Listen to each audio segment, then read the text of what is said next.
It really came down to retraining. I worked for one of the banks for 14 years, and they were starting to farm jobs out to different parts of the world and stuff. So it was an opportunity for me to look at doing something else really. The training's been really good. From the perspective of I had kind of previous training in plumbing. My grandfather was a plumber, good with my hands type thing, so kind of adapt. But the training that we've been given has been excellent. Yeah, the centre's excellent. From the perspective of the hands-on training that you do and stuff like this, I certainly have no complaints.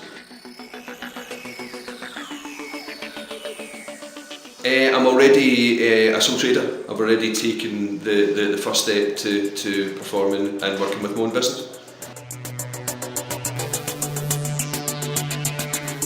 If you're looking to do plumbing and it's something that you aspire to do, then certainly doing this type of course is very advantageous. It gives you the technical certificates that you require to go forward as a plumber.